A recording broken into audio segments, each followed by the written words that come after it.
கலந்து கொடுக்கும்படியாக thank you brother.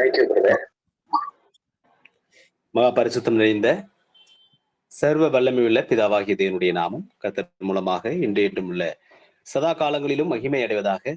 கிறிஸ்து இயேசுவுக்குள் அன்பான சகோதரர்கள் சகோதரிகள் உங்கள் அனைவருக்கும் சர்வ வல்லமையுள்ள பிதாவாகிய தேவனாலும் நம்முடைய ஆண்டவராகிய இயேசு கிறிஸ்துவினாலும் கிருபையும் சமாதானமும் சத்தியத்தோடும் தேவ அன்போடும் பெருக கடவதாக என்கிற அன்பின் வாழ்த்துக்களையும் மற்றும் அருமையானது ஒரு மாலை பொழுதின் வணக்கங்களையும் தெரிவித்துக் கொள்கிறோம். பிரியமானவர்களே, அடியுடைய வாழ்த்துக்கள் மாத்திரமல்லாமல் பரிசுத்த சகோதர சகோதரிகள் அறிந்திருக்கிற வண்ணமாக அடியின் சார்ந்திருக்கிறதான திருச்சி சங்கிலாண்டபுரம் சபை அவருடைய அன்பையும் வாழ்த்துக்களையும் மற்றும் அருகாமையில கூடி வருகிறதான திருச்சி சபையின் அன்பு வாழ்த்துக்களையும் தெரிவித்துக் கொண்டு சந்திக்க வாய்ப்பு கிடைத்ததான ஊட்டி, நெய்வேலி, திருநெல்வேலி மற்றும் சந்திக்க வாய்ப்பு எடுத்த தமிழகத்தில் உள்ள எங்கும் உள்ள பரிசுத்தவான்களுடைய அன்பையும் வாழ்த்துக்களையும் உங்கள் மத்தியிலே தெரிவித்துக் கொள்கிறோம். அன்புக்குரியவர்களே, நாளை நாம் தியானிக்க இருக்கிறதான வேத பாடத்தினுடைய தலைப்பு புது சிருஷ்டியில் முறையும் ஒழுங்கும்.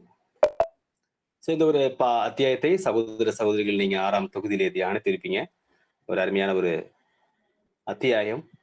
புது சிருஷ்டியாக நாம் கூடி வருகிற இடங்களிலே, சபைகளிலே, அதாவது நம்முடைய எக்லிஷியா ஹாலில் ஒருத்தருக்கு மேல ஒரு சிறிய கூட்டமாக இருந்தாலும் கூட இந்த ஒரு தெய்வீக ஒழுங்கை கடைபிடிக்க வேண்டும் என்பது தேவனுடைய தயவுள்ள சித்தமாக அது காணப்படுகிறது. அன்பானவர்களே, நன்று அறிந்த ஒரு சத்திய காரியம்தான் இது என்று நாம் பார்க்கிறோம். பிரியமானவர்களே, புது சிருஷ்டியில தேவன் ஏற்படுத்தியிருக்கிறதான இந்த ஒழுங்கானது தேவனுடைய சபையிலும் அது அங்க எங்கும் அது நடைமுறைப்படுத்த வேண்டும் என்பது தேவனுடைய தயவுள்ள சித்தம். அவருடைய குமாரன் நமக்கு வழிநடத்தி அப்போஸ்தலர்கள் மூலியமாக, பின்பு அப்போஸ்தலர்கள் மூலியமாக மிக நேர்த்தியான ஒரு ஒழுங்குகளை தேவன் அங்கு ஏற்பாடு செய்திருக்கிறார். அன்புக்குரியவர்களே, அதை பற்றின சில காலங்களை நாம் தியானிப்போம். அப்ப புது சிருஷ்டியில் முறையும் ஒழுங்கும் என்ற காரியத்துல சொன்ன உடனே நமக்கு ஞாபகத்து வருவது சபையினுடைய ஊழியர்களை தேர்ந்தெடுத்தல், மூப்பர்கள், உதவிக்காரர்களை தேர்ந்தெடுத்தல் என்பது நமக்கு முறையாக நமக்கு ஞாபகம் வர காரியமாக ஆக இருந்துட்டாலும், தேவனுடைய சபையில ஒழுங்குகள் என்பது இது அடிப்படையிலிருந்தே தேவனுடைய ஒழுங்கு கிரமங்கள் நமக்கு தேவைப்படுகிறது. அன்பான சகோதர சகோதரிகளே, நாம் வாசிக்கலாம் ஆதார வசனத்தை. 1 கொரிந்தியர் 14ஆம் அதிகாரம் 40ஆம் வசனம் வாசிக்கும்படி அன்போடு கேட்டுக்கொள்கிறோம். 1 கொரிந்தியர் 14ஆம் அதிகாரம் 40ஆம் வசனம். சகலமும் நல்லொழுக்கமாயும் கிரமமாயும் செய்யப்பட கடவது. தேவனுடைய சபையில நாம் கூடி வருகிற இடத்துல தேவனுடைய வழிநடத்தல் அப்போஸ்தலர் மூலமா கிடைக்கிற விஷயம் சத்தியம் என்ன அப்படி பார்க்கும்பொழுது, சகலமும் நல்லொழுக்கமாயும் கிரமமாயும் செய்யப்பட கடவது. சகலமும் என்று அங்க நாம் பார்க்கும்போது சபையினுடைய ஊழியர்கள், மெய்ப்பர்கள், கண்காணிகளை தெரிந்து கொள்வது மாத்திரமல்ல, உதவிக்காரர்களை தெரிந்து கொள்வது மாத்திரமல்ல, அடிப்படை விஷயங்களது நமக்கு ஒழுங்கு அங்க அவசியம். அன்பான சகோதர சகோதரிகளே, தேவனுடைய சபை என்பது ஏதோ ஏனோதானமா என்று இருக்கிற ஒரு காரியம் அல்ல. அடிப்படை ஒழுங்கே நமக்கு அங்க அவசியம் படுகிறது. அன்பானவர்களே, அதுல முதலாவது நாம் தியானத்துக்கு கொண்டு வருவது என்ன அப்படின்னு பார்க்கும்போது, சபையிலே காலம் தவறாமை. எக்லிஷியாவுக்கு நாம் வர்ற விஷயங்கள்ல நாம் எப்படியாக காணப்படுகிறோம்? காலம் தவறி வருகிறார், லேட்டா வருகிற இந்த ஒரு பழக்கம், விளைவினம் நம்மள்கிட்ட இருக்கா? அல்லது எக்லிஷியா இன்னைக்கு சபை கூடி வருதல் சரியான நேரத்துக்கு கூடி வருகிற பழக்கம் உடையவர்களா காணப்படுறோமா? இல்லை இன்னைக்கு சபை கூடி வருதனால், இன்னைக்கு பரிசுத்த சபை கூடி வருதல் சற்று 10 நிமிடம் முன்பே போய் சபையில கூடியிருக்கிற பழக்கம் உடையவர்களாக நாம் காணப்படுகிறோமா? அடிப்படையிலிருந்தே சபையினுடைய ஒழுங்கு சகலமும் நல்லொழுக்கமாயும் கிரமமாயும் செய்யப்பட கடவது என்ற காரியங்களை நாம் தியானிக்கும் போது அடிப்படையிலிருந்தே நமக்கு அங்கு ஒழுங்குகள் அவசியமாக இருக்கிறது. அன்புக்குரிய சகோதர சகோதரி, முதலாவது நாம் காலம் தவறாமை, லேட் கம்மர்ஸ், நாம் தாமதமாக சபைக்கு வருகிற காரியம் நம்ம இடத்திலே காணப்படுதா என்கிற ஒரு சுய பரிசோதனை நாம் பார்க்க வேண்டும். லேட்டா வந்தால் என்ன? லேட்டா வந்தது ஒரு பாவமா? அது ஒரு குற்றமா? தேவன் இதை எப்படி பார்ப்பார் என்று அங்க நாம் பார்க்கும்போது நாம் வாசிக்கலாம். பிரசங்கி 5ஆம் அதிகாரம் 1ஆம் வசனம். பிரசங்கி 5ஆம் அதிகாரம் 1ஆம் வசனம். நீ தேவாலயத்துக்கு போகும்போது உன் நடையை காத்துக்கொள். மூடர் பலியிடுவது போல பலியிடுவதை பார்க்கிலும் செவி கொடுக்க சேர்வதே நலம். தாங்கள் செய்கிறது தீமை என்று அறியாதிருக்கிறார்கள். தேவனுக்கு பலி செலுத்துவது என்று நாம் முடிவு செய்துட்டோம். அதற்கு நம்முடைய அர்ப்பணிப்பை அடையாளங்களாகிய அந்த ஒரு தண்ணீர் ஞானஸ்நானம் மூலமாக நாம் வெளிப்படுத்திட்டோம். ஆனாலும் இந்த பலியை ஏறெடுக்கிறதுல நாம் தேவனுக்கு பிரியமாக அல்லது வசனத்தின் பிரகாரமாக சொல்லணும் என்றால் ஒரு புத்தியுள்ள ஆராதனை செய்கிறவர்களாக காணப்படுகிறோமா, அல்லது மூடர் பலியிடுகிறது போல நாம் பலியிடுகிறோமா? சற்று நாம் சிந்திக்க வேண்டிய காரியம் அன்புக்குரிய சகோதர சகோதரி. தேவாலயத்துக்கு போகும்போது உன் நடையை காத்துக்கொள். எதை குறித்து தேவன் இங்கே ஞானி மூலமாக பேசுகிறார்? நடந்து போகிற போது நீட்டா நம்முடைய தேசத்தின் சட்ட முறையின்படி இடது பக்கமாக நடந்து போகணும், நல்ல காலணிகளை அணிந்தணும், அதை பத்தி பேசுறாரா? இல்லை அன்புக்குரிய சகோதர சகோதரிகளே, வாசிக்கலாம் பாருங்க. இதை நம்ம ஆங்கிலத்துல பார்க்கும்போது வாசிக்க வேணாம் சிஸ்டர். நம்ம எங்க போறோம்?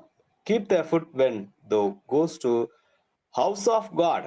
நீ தேவனுடைய வீட்டுக்கு செல்லும் போது, தேவாலயத்துக்கு செல்லும் போது என்பதை விட நாம் தேவனுடைய வீடு, தேவாலயம், ஹவுஸ் ஆஃப் காட். தேவாலயம் என்றால் என்ன நாம் புரிஞ்சு வச்சிருக்கிறோம். ஒருவேளை நாம் அழைக்கப்பட்ட நிலையில பெண்டிகாஸ் சபையில அல்லது பேர் சபைகள்ல நான் இருந்தபோது தேவாலயம்னா அந்த பில்டிங் தான் நம்ம சொல்லுவோம். ஆனா இது நமக்கு சத்தியங்கள் எனக்கு தெளிவா தெரியுது. தெளிந்த புத்தியின் ஆவியை தேவன் நமக்கு கொடுத்திருக்கிறார். தேவாலயம் என்பது பில்டிங் அல்ல, நீங்களும் நானும் தான் அன்பான சகோதர சகோதரி. அந்த ஆலயம் நம்முடைய நாமே அந்த ஆலயம் என்று தெளிவாக அறிந்திருக்கிறோம் அன்பான சகோதர சகோதரிகளே. சோ இப்பேற்பட்ட புரிந்து கொள்ளுதலுடைய நாம் சபைக்கு லேட்டா வர்றது, கூடுகைக்கு லேட்டா வந்து அமர்வது என்பது ஒரு சரியான காரியமா என்று நாம் சிந்திக்க வேண்டும். ஒருவேளை நாம் லேட்டா வருகிற பழக்கம் உடையவர்களா இருக்கிறோம் என்றால் சகோதரனுடைய சில விளக்கங்களை நாம் பார்க்கலாம்.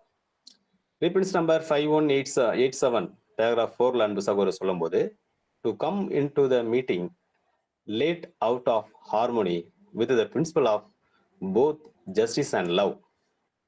நாம் லேட்டா சபைக்கு கூடி வர விஷயம் இது எதை வெளிப்படுத்துகிறது என்று பார்க்கும்போது அன்பான சகோதர சகோதரர்களே, தேவனுடைய நீதியின் கொள்கைகளாக, தேவனுடைய கொள்கைகளாய் காணப்படுகிற நீதி மற்றும் அன்பு ஆகியவற்றின் முரண்படுகிறவர்களாக நாம் காணப்படுகிறோம்.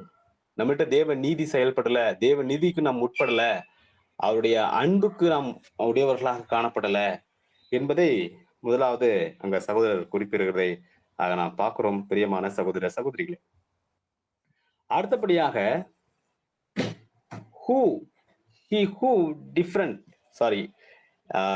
indifferent to the rights of other manifests that he lacking in the spirit of love. தமிழ்ல வாசிக்கும் போது ரொம்ப ரொம்ப நேர்த்தியா இருக்கும் நமக்கு. பாருங்க, சபை கூடிக்கு தாமதமாய் வருவது நீதி மற்றும் அன்பு ஆகிய இரண்டு கொள்கைக்கு முரணானது. மற்றவர்களின் உரிமைகளை பற்றி அலட்சியமாய் இருக்கிறது. அன்பின் ஆவில் குறைவு பெற்றவங்க இப்படி இருப்பாங்க. இன்னைக்கு சபை கூடுவதற்கு நாம் தாமதம் வரோம்னா தவிர்க்க முடியாது. தேவனுடைய பரிசுத்தமான வார்த்தைகள் அடி பகிர்ந்து கொண்டாலும் நாம் தாமதமாய் போகிற சில சமயத்துல தாமதம் ஏற்படுகிறது. தேவன் நமக்கு வாகனங்களை கொடுத்திருக்கிறாரு, சபை கூடுவதிலும் மகா பரிசுத்தமான சத்தியத்தையும் நமக்கு கொடுத்திருக்கிறாரு. ஆனா லேட்டா போறது தேவனுடைய பார்வையில் எப்படியாக இருக்கிறது? 7ஆம் தூதன் எழுதும் போது அன்பானவர்களே, சபை கூடிக்கு லேட்டா போறது தேவனுடைய நீதி மற்றும் அன்பு கொள்கைக்கு முரணாய் காணப்படுகிறது. அடுத்தது மற்றவருடைய உரிமைகளை அலட்சியமாய் காணப்படுகிறதை பார்க்கணும். ஒருவேளை இந்த ஒரு பாடத்தை அடியன் உங்களுக்கு நேரடியா இருக்கும்போது, ஒருவேளை ஒருத்தவங்க நேரடியா பாடம் போயிட்டு இருக்கும்போது ஒருத்தர் லேட்டா வர்றாங்க, வந்த உடனே அமைதியா உட்காந்துருவாங்களா? சேர இழுப்பாங்க, உட்கார இடத்துல ஒரு சில சலசலப்புகள் ஏற்படும். யாரு வராங்க? ஒட்டுமொத்த சபையும் திரும்ப பார்க்கும். இது எல்லாமே மற்றவர்களுடைய உரிமைகளை அலட்சியமாக காணப்படுகிறது அன்புக்குரிய சகோதர சகோதரிகளை. மற்றவர்களுடைய நேரங்களையும் தேவனுடைய வார்த்தைகளுக்கு அலட்சியங்களையும் கொடுக்கிறதை அது குறிக்கிறது என்று நாம் பார்க்கிறோம். அடுத்து அன்பின் ஆவில குறைவிப்படுகிறார். தேவன் மீது உள்ள அன்பு அது நாளுக்கு நாள் அதிகமாகும், அது நிரம்பி நம்முடைய இருதயத்தை பொங்கணும். சொன்னாங்க இல்லையா அன்பு அப்போஸ்தலர்கள், நம்முடைய இருதயம் கொழுந்து விட்டு எரியலையா? தேவன் மேல அந்த அன்பு நாளுக்கு நாள் நம்ம மேல அது அனல் மூட்டு எரியப்படணும், பொங்கணும் நம்ம மத்தியில தேவன் அன்பு. அப்படி நம்ம காணப்படும் போது அன்புக்குரியவர்களே, சபை கூடுவதில் நம்ம எப்படி பண்ணோம்னா, நான் தாமதமா போனா என்னுடைய தேவன் மேல அன்பை குறைவா காட்டுறேன், என தேவனை கனம் பண்ணுவதில் குறைவு ஏற்படுகிறது என்கிட்ட அப்படி தெரிஞ்சோம்னா, அட்லீஸ்ட் 10 மினிட்ஸ் முன்னாடி நம்ம வருவோம். 10 நிமிடங்களுக்கு முன்பதாக சபையில வந்து அமர்ற பழக்கம் ஏற்படும் அன்புக்குரியவர்களே. ஓகே, தாமதமா வர்றது இப்ப நாம புரிஞ்சிருக்கோம். தாமதமே வர்றது ஒரு தவறு, அது தப்பு, பாவம். அதை சரி பண்ணலாம் தேவனுடைய கிருபையில. சரி, நாம் சபையாய் கூடி ஒரு நேரத்துல சபையில என்ன நடக்குது?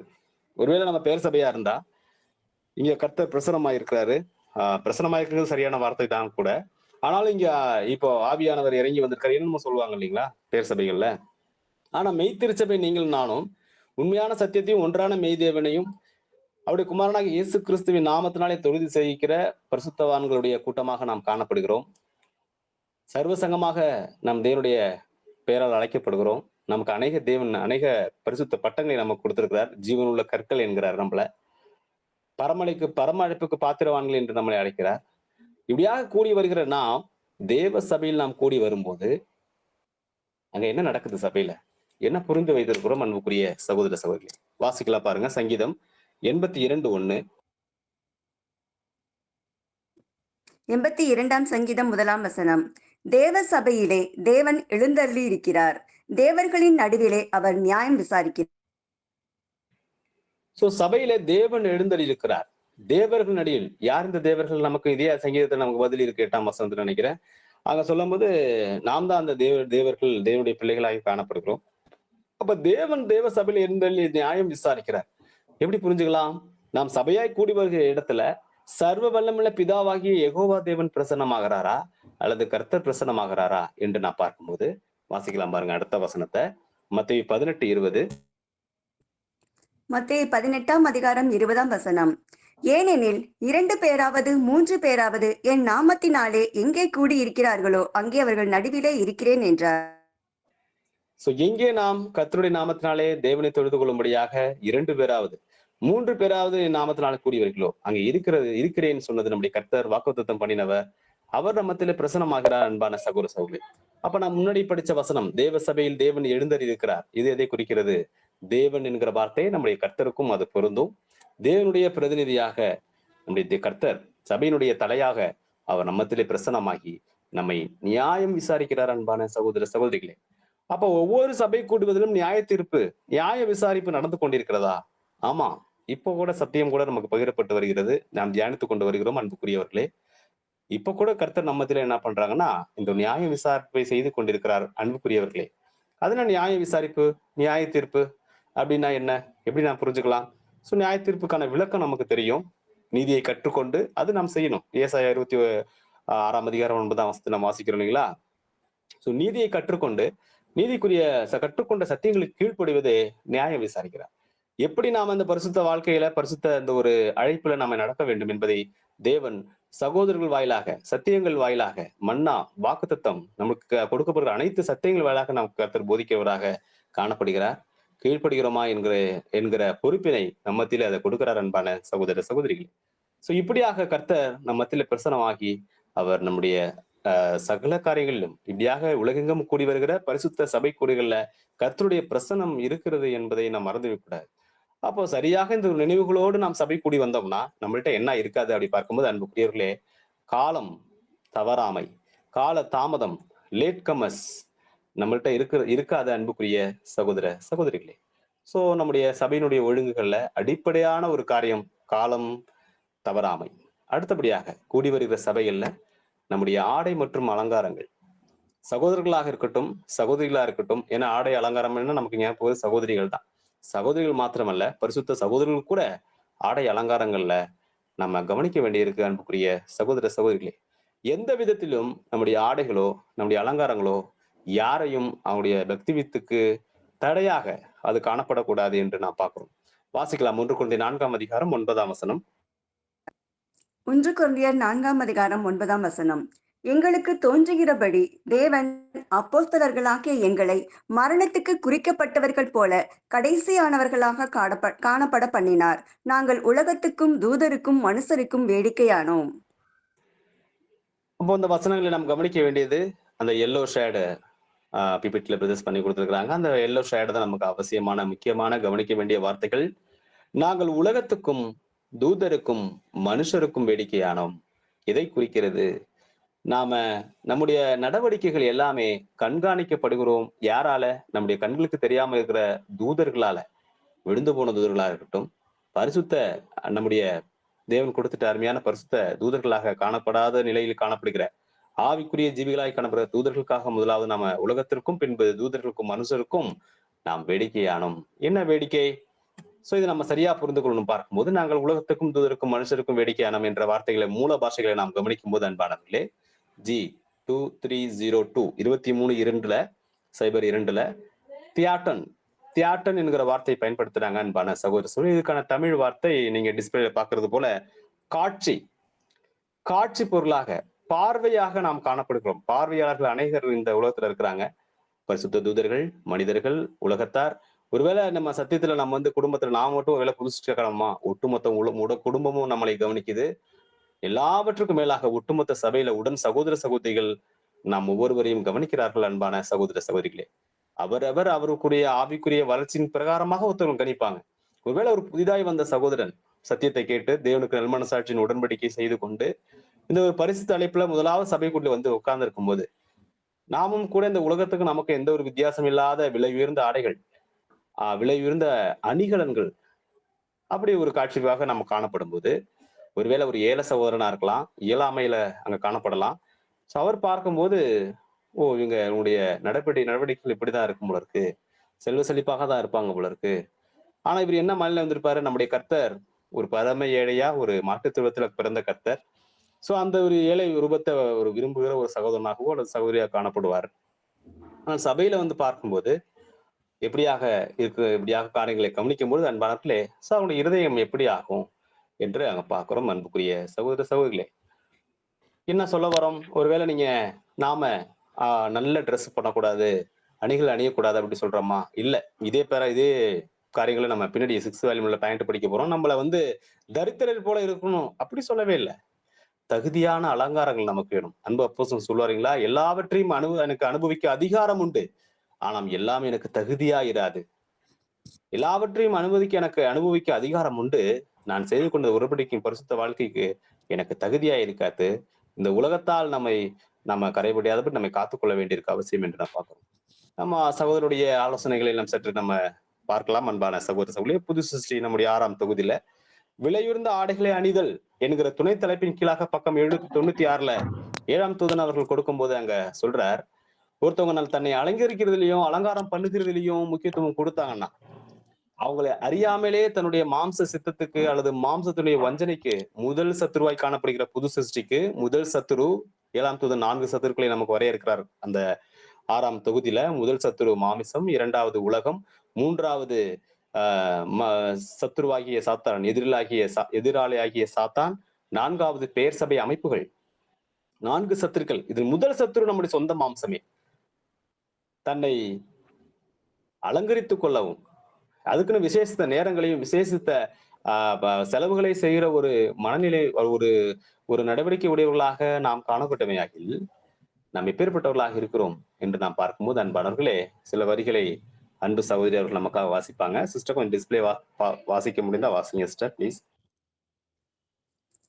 தன்னுடைய ஜீவனையும் தனக்கு உண்டான எல்லாவற்றையும் ஆண்டவருடைய ஊழியத்திற்கென அர்ப்பணித்திருக்கிற ஒரு உண்மையுள்ள விசுவாசமுள்ள கனத்துக்குரிய தேவ பிள்ளைக்கு மிக சிறந்தது என்று எதுவுமே கிடையாது என்று நாங்கள் ஆணித்தரமாக கூறுகிறோம். சந்தேகத்திற்கு இடம் இல்லாமல் பரலோக தேவதூதர்களும் பரலோகத்தின் ஒழுங்குகள் எல்லாம் அவைகளின் தோற்றத்தில் உன்னதமானதாகவும் மகிமை நிறைந்ததாயும் உள்ளன. அன்பானவர்களே, பரத்தை காமித்து ஆவிக்குரிய ஊழியர்களை காண்பித்து பூமிக்குரிய ஊழியர்களாய் காணப்படுகிற மாம்சத்தில் இருக்கிற அவர் சபைக்கு சொல்ற 7ஆம் தூதனுடைய ஆலோசனை பார்க்கும்போது அன்பானவர்களே, புது சிருஷ்டிகள் தன்னுடைய ஜீவனை முதற்கொண்டு தேவனுக்கு என்ன பண்ணிட்டாங்கன்னா அவருடைய ஊழியத்திற்கு அர்ப்பணித்திருக்கிறார்களாம். நம்ம எதெல்லாம் அர்ப்பணிச்சிருக்கிறோம் அப்படின்னு சொன்னோம்னா நமக்கு நினைவுக்கு வருது நம்முடைய தாளந்துகள், நம்முடைய நேரம், நம்முடைய செல்வாக்கு, நம்முடைய ஆரோக்கியம், இதெல்லாம் சொல்லிட்டாலும் உச்சபட்சமான ஒரு ரெஃபரன்ஸ் 7ஆம் தூதன் கொடுக்கிறார். நம்ம ஜீவனை முதற்கொண்டு தேவனுக்கு நாம் அர்ப்பணித்திருக்கிறோம். அன்புக்குரிய சகோதர சகோதரிகளை, அர்ப்பணித்திருக்கணும்ன்றா அந்த ஜீவனை தேவன் எப்படி வேணாலும் பயன்படுத்திக்கலாம். அந்த அளவுக்கு நாம் தேவன்கிட்ட அர்ப்பணிச்சிருக்கும் பொழுது சந்தேகத்துக்கு இடம் இல்லாமல் பரலோக தேவதூதர்களும் பரலோகத்தின் ஒழுங்கும் எல்லாம் அவைகளின் தோற்றங்கள் உன்னதமானவும் தேவனுக்கு மகிமை நிறைந்ததாகவும் உள்ளது. அப்ப நம்முடைய நடவடிக்கைகள்ல விசேஷமாக நம்முடைய ஆடை அலங்காரங்கள் இதுல விஷயங்கள்ல தேவனுக்கு மகிமையாக நம்முடைய ஆடைகள் காணப்படுகிறதா? இவர் தேவனுடைய மனுஷன், இவர் தேவனுடைய மனுஷி என்கிற நல்ல ஒரு அபிப்பிராயத்தை கொடுக்கிற பார்வையாளர்கள் நாம உலகத்துக்கும் மனுஷர்களுக்கும் தேவ தூதர்களுக்கும் நாம் பார்வைக்குள்ளவர்களாக காணப்படுகிறோம். கவனிக்கிறாங்க. யாரு பொழுது நம்மளை கவனிக்கிறா? கிடையவே கிடையாது. வசனம், சத்திய வசனம் சொல்லுது அன்பானவர்களே, நாம் பார்வையாளர்களாக காணப்படுகிறோம். பார்வையாளர்கள் என்பதை பார்ப்பதற்குரியாக காட்சியாக நாம் காணப்படுகிறோம், வேடிக்கையாக காணப்படுகிறோம். பின் நாட்கள்ல ஏன் பிற்பட்ட வசனங்களை அன்பு அப்போஸ்தலர் எழுதுன்னு பார்க்கும்போது பின்னாட்கள்ல நாம் கர்த்தரோடு இணைந்து மகிமை அடைந்து நாம் இந்த உலகத்தை ஆசீர்வதிக்கும் உன்னதமான சிலாக்கியங்கள் நாம் தேவனிடத்திலும் கர்த்தரிடத்திலும் பெறும்போது அன்பானவர்களே, நாம் இந்த உலகத்துக்கு நிருபங்கள் பிரியமானவர்களே. ஆகவே அவருடைய பார்வையில நம் உலகம் கூட சர்வவல்லமையுள்ள தேவனே, நீங்கள் இவருக்கு இந்த சகோதரனுக்கு இந்த சகோதரிக்கு இந்த மகிமையின் இடத்தை கொடுத்திருக்கீங்க. தகுதியானவர்கள் தான். இவங்க எங்க ஊரை சார்ந்தவர்கள் தான். இவருக்கு நான் பழகியிருக்கேன். அல்லது இவங்ககிட்ட நான் சண்டை கூட போட்டிருக்கேன். இவங்க உங்களுடைய நீதி தவறாதவங்க. உங்களுடைய அன்பில நிலைத்து நின்னவங்க. உமக்கு சாட்சியாய் வாழ்ந்த ஒரு மனிதன், ஒரு மனுஷி, சகோதரன், சகோதரி என்று சொல்லுற அளவுக்கு நாம் காட்சி பொருளாக இந்த உலகத்தில் காணப்படுகிறோம். பிரியமானவர்களே, அடுத்தபடியாக வாசிக்கலாம் சிஸ்டர். ஆடம்பரமாக தனிப்பட்ட முறையில் அலங்காரம் செய்வது இயல்பாகவே கிட்டத்தட்ட பெருமைக்கு வழிநடத்துகிறது. பகட்டாக காண்பித்துக் கொள்ள வேண்டும் என்ற ஒரு நோக்கம், மற்றவர்கள் முன்பாக நன்றாக தோற்றமளிக்க வேண்டும் என்ற ஒரு நோக்கம், நம்முடைய விழுந்து போன மாம்சத்திற்கு ஒரு விசித்திரமான சோதனை என்பதை நாம் எல்லாரும் அறிந்து இருக்கிறோம். ஆம், அன்பான சகோதர சகோதரிகளே, இந்த ஒரு நிலை, இந்த ஒரு ஆடம்பரமாக தங்களை விசேஷித்தவர்களாக காண்பிக்கும் நல்ல ஒரு ஆடம்பரம், தனிப்பட்ட அலங்காரம் செய்கிற ஒரு விஷயம் என்ன ஆகுதுன்னா, நம்முடைய முதல் சத்துருவாகிய இந்த மாம்சத்தையே நாம் ஜெயம் கொள்ளாதவர்களாக அல்லது அவருடைய வஞ்சனைகளை சிக்கினவர்களாக காணப்படுகிறோம் என்பதை அன்பு சகோதரன் நம்முடைய புத்திக்கு உரைக்கும்படி அங்க எழுதுகிறார். அன்பான சகோதர சகோதரிகளே, எந்த அளவுக்கு என்று நாம் பார்க்கும்போது பாருங்க, என்ன அலங்காரம் பண்றதுல என்ன தப்பு, அலங்காரம் பண்றதுல என்ன தப்பு, விலை வந்து ஆடைகள் அணிவதனால என்ன தவறு அப்படின்னு நான் கேட்டோம்னா, நாம் இப்பேற்பட்ட வஞ்சனைக்குள்ள காணப்படுகிறோம். பாருங்க, மற்றவர்கள் முன்பாக நன்றாக தோற்றமளிக்க வேண்டும் என்ற நோக்கம் நம்முடைய விழுந்து போன மாம்சத்திற்கு ஒரு விசித்திரமான சோதனை என்கிறதை அங்க சகோதரர் சொல்றாங்க. அன்புக்குரிய சகோதர சகோதரிகளே, அடுத்தபடியாக இன்னும் சொல்லும் போது, மேலும் சாந்தத்தின் ஆவியையும் தாழ்மையின் ஆவியும் வளர்ப்பதற்கு அனுகூலமற்ற நிலை பெருமையை உண்டாக்கும். தாழ்மை குணத்தை வளர்த்தெடுப்பதற்கு பதிலாக புது சிருஷ்டிகளுக்கு எதிர்மாறான நலன்களை அது செய்ய ஆரம்பிச்சிடும். சோ விசேஷித்த சாதாரணமா நினைக்கிற நம்ம காரியங்கள் அன்பானவர்களே, இது பெரிய பலவீனத்தையும் நம்முடைய வஞ்சிக்கிற ஒரு காரியங்களாக காணப்படுகிறது. அன்புரிய சகோதர சகோதரிகளே, அடுத்து இரண்டாவது பாயிண்ட் அன்பு சகோதரர் அதே பேரால் அங்க பேசும்போது பாருங்க, இந்த உலகத்தை வச்சு நமக்கு ஒரு உலகத்தை வச்சு சொல்றாங்க. இந்த உலகம் எப்படி இருக்கிறாங்க, இந்த உலகம் எப்படி இருக்கிறாங்க என்று பார்க்கும்போது, அநேகர் ஒருவேளை 100%, 98% அல்லது 95% எப்படிதான் இருக்காங்கன்னா, இன்னைக்கு பெரும்பாலானோர் எப்படிதான் இருக்காங்கன்னா, இயலாமையில ஒரு பொருளாதார அடிப்படை வசதிகள் சூழ்நிலைகள் கூட இல்லாம மிடில் கிளாஸ்க்கு கீழே உள்ளவங்க தான் நம்ம பார்க்கிறோம். அன்புக்குரிய சகோதர சகோதரி, சொல்லும் போது மனுக்குல குடும்பத்தில் பெரும்பாலும் வெளிப்புற ஆடம்பர அலங்காரம் செய்ய முடியாத தரித்திரம் உள்ளவர்களாக இருக்கிறார்கள். ஆகவே தங்கள் ஜென்ம சுபாவத்தில் அலட்சியம் பண்ணப்படுவார்கள். ஒரு விலை உயர்ந்த ஆடை நம்ம கூடி வருகிற சபை மாத்திரமல்ல, உலகத்திலும் கூட இது நமக்கு இந்த ஒரு டிசிப்ளின் நமக்கு தேவைப்படுது. அன்புக்குரிய சகோதர சகோதரிகளே, ஒரு உயர்தரமான ஒரு ஒரு ஆடை அடிச்சு நம்ம ஒரு பொதுவான இடங்களுக்கு நாம் போகும்போது என்ன நடக்குது? ஏன்னா நம்ம புது சிருஷ்டிகளாக இருந்தால் நம்மளும் விதிவிலக்கு இல்லாம தான் இந்த உலகத்துல வாழ்றோம். பேசும்போதோ அல்லது இடைப்படும் போதுதான் நமக்கு தெரியும் இவங்க கிறிஸ்டின். அப்படி தெரியற அளவுக்கு தான் இன்னைக்கு புது சிருஷ்டிகளாகிய சகோதரர்கள் காணப்படுறாங்க. ஏன்னா இன்னைக்கு ஒரு கல்யாணத்துக்கு போனோம்னா உலக சகோதரர்களுக்கும் உலக சகோதர சகோதரிகளுக்கும் பரிசுத்த சகோதரர்களுக்கும் வித்தியாசம் தெரியல. அவங்கள மாதிரி இவங்களும் அலங்காரம் பண்ணிடுறாங்க, நகை நட்டு நிறைய எல்லாம் போட்டுக்கிறாங்க, எந்த வித்தியாசமும் இல்லை. ஆனா என்ன பாருங்க, சகோதரர் எடுத்து பொதுவான மனுக்குலத்தை பத்தியே பேசுறாரு. அலங்காரம் பண்ண முடியாத சூழ்நிலை ஒருத்தவங்க இருக்கும்போது நாம விலை உயர்ந்த ஆடைகள் அணிந்து கொண்டு போவது அது என்ன ஆகும்னு பார்க்கும்போது, அன்பான சகோதர சகோதரிகளே, பாருங்க, பணக்காரர்கள் பொறாமையோடு பார்ப்பது நிச்சயம். உண்மையிலே நம்முடைய தரித்திரம் நமக்கு தான் தெரியும். நம்முடைய சூழ்நிலை, செல்வம், பொருளாதாரம் காரியம் நமக்கு தான் தெரியும். ஆனா சில விசேஷித்த அலங்காரங்கள், விலை வந்த ஆடைகளை அணியும் போது மற்றவர்களை பொறாமைப்படுவதற்கு வாய்ப்புகள் உண்டு என்று அங்க நாம் பார்க்கிறோம். அன்பான சகோதர சகோதரிகளே, மாத்திரமில்லாமல் நம் சபையில் கூடி வருகிற விஷயத்துக்கு வந்துடலாம். அன்பு அப்போஸ்தலர் எழுதும்போது, உங்களை அழைப்பையும் உங்களை தெரிந்து கொள்ள நீங்க பாருங்க, உங்களை அநேகர் ஐஸ்வர்யவான்கள் இல்ல, உங்களை அநேகர் ஞானவான்கள் அல்ல, உங்களை அநேகர் கல்விமான்கள் இல்ல, அநேக விஷயங்களை சொல்றார். நம்முடைய பரிசுத்த அழைப்புல வந்தது அநேகர் எப்படி இருக்கான தரித்திரர்களாக தான் காணப்படுறாங்க, ஏழைகளாக தான் காணப்படுறாங்க. அன்றாட வேலை செய்து தங்களுடைய பிழைப்பை நடத்துகிற அன்பு பரிசுத்த சகோதரிகள் நாம் சந்திக்கிறோம். யாரும் தெரியாதவர்கள் அன்பான சகோதர சகோதரிகளே. அப்ப நாம் சபையாய் கூடி வருகிற இடங்கள்ல அன்புக்குரியவர்களே, மற்ற இயலாமையில உள்ள சகோதரர்கள் நம்முடைய ஆடைகளும் நம்முடைய அலங்காரங்களும் அவங்களுடைய மாம்சத்தை சீண்டி பார்க்க கூடாது. அவங்களுடைய இச்சைகளை அவர்களை போல நாமளும் ஆடை அணியணும் என்கிற மனதை தூண்டி விட்டுறக்கூடாத அளவுக்கு அன்புக்குரிய சகோதர சகோதரிகளே, நம்முடைய ஆடையிலே ஒழுங்கும் தேவனை மகிமைப்படுத்துகிற காரியமாக அங்க காணப்படும். இதனுடைய பிடிஎஃப் அன்பு சகோதரருக்கு நம்ம ஷேர் பண்ணிருக்கோம். அனைத்து பகுதிகள் அங்க இருக்குது. இன்னும் அங்க அநேக காரியங்கள் அங்க சொல்றாங்க. சோ தேவனுக்கென்று நம்ம அநேக காரியங்கள் நம்ம ஒதுக்கியிருக்கோம். இப்படியாக சகோதரர் சொல்லிட்டாலும் இறுதியாக இந்த ஒரு பேராவ சொல்லும்போது, அதுக்குன்னு நம்ம ரொம்ப தரித்திரர்களாக அப்படியே அழுக்கு ட்ரெஸ்ல கிழிஞ்சு கந்தையான ட்ரெஸ்ல வர சொல்லவே இல்லை. அதுவும் ஒழுங்கினமாக காணப்படும் அன்பான சகோதர சகோதரிகளே. வாசிக்கலாம் சிஸ்டர் இந்த ஒரு பேராவ.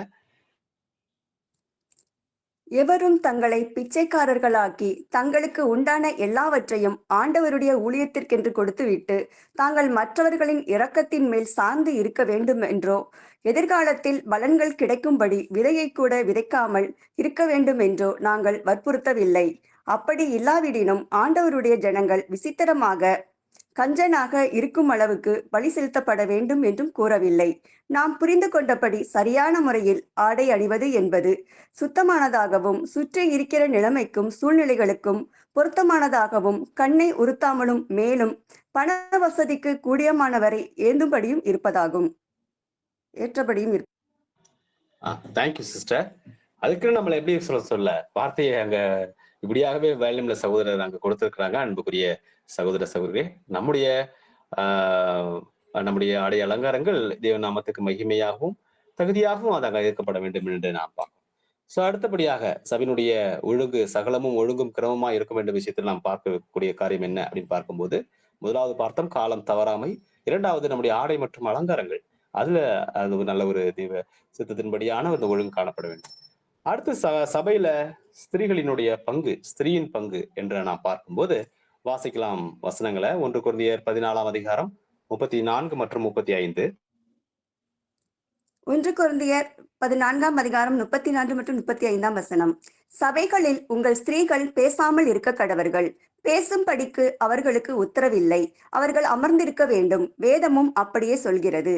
அவர்கள் ஒரு காரியத்தை கற்றுக்கொள்ள விரும்பினால் வீட்டிலே தங்கள் புருஷரிடத்தில் விசாரிக்க கடவர்கள்.